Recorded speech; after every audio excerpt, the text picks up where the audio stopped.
এটা একটা নিগু মাফিয়া আছে, কৈলাসর একটা চক্র আছে, এরাই বারবার যেই টেন্ডার দেয় ওর উপরেই হামলা করে। যে টেন্ডার দেয় এটা আইনের শাসন চলছে না গুন্ডারাজ চলছে, এটাই জানতে চাই ত্রিপুরা রাজ্যের জনসাধারণের কাছে, পাবলিকের কাছে, ত্রিপুরার মুখ্যমন্ত্রীর কাছে। কি টেন্ডার যদি অনলাইনে না দিয়ে ব্যক্তি চিহ্নিত করে দিয়ে দিলেই তো পারতো। অনলাইনে কেন গভর্নমেন্ট টেন্ডার ডাকে?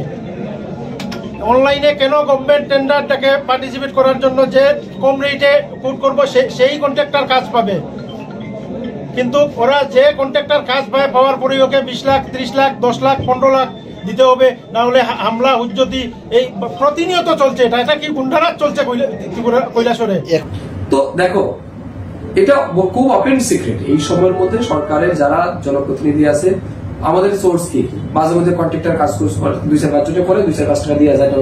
টোটাল 7 জন টেন্ডারে অংশগ্রহণ করেছে। যে 7 জন অংশগ্রহণ করেছে সবাই বাড়িতে এই নিকুমানিজর মাফিয়ারা গিয়ে হুমকি দিচ্ছে শুধু যে টেন্ডার সেকেন্ডার করতে হবে, না হলে আমাদেরকে 20 লাখ টাকা দিতে হবে। একটা আজকে পিডব্লিউডি অফিসের মধ্যে আপনারা সিসি ফুটেজ দেখলে জানতে পারবেন, সন্ধ্যার সময় একজন কন্ট্রাক্টরকে, ক্লাস 1 কন্ট্রাক্টরকে তারা ওইখানে মাইদুর করে জুড়ে সিলিন্ডার নিয়েছে।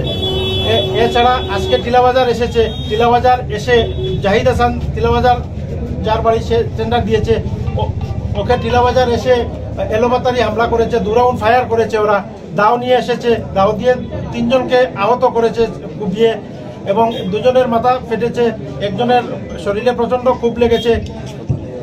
বর্তমানে জেলা হাসপাতাল ভগবাননগরে ওদেরকে পাঠানো হয়েছে, এবং এখানে একটা গাড়ি পাওয়া গেছে ইমরান আলীর গাড়িতে 20টা দাও এবং আরো বিভিন্ন হাতিয়ার পাওয়া গেছে। টেন্ডার নিয়ে তারা লাফলা করছে এটা আমরা জানি না, কিন্তু আমরা যারা বিক্রেতাকার আছে, যারা বাজারে এসেছে কেনার জন্য, তাই ওনারা করছে কি এখানে এসে ঢাল লাঠি ইত্যাদি নিয়ে এসে দুনো পার্টি এই যে বাজারের মধ্যে অশান্তি সৃষ্টি হয়েছে, এই টিলা বাজারটা একদম শেষ করে দিয়েছে।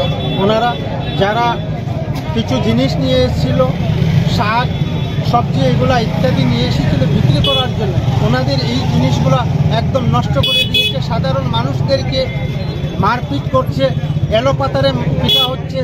এই জিনিসটা এরা একটা পার্টি হইল লাঠি ওড়া আর এক পার্টি হলো ইরানি, এর মধ্যে হঠাৎ করে একটা অশান্তি সৃষ্টি হয়েছে। মানে দুনো পার্টির পক্ষে থেকে বোতল দিয়ে ঢিল, লাঠি দিয়ে বাড়াবাড়ি এইরকম ইত্যাদি চলছে।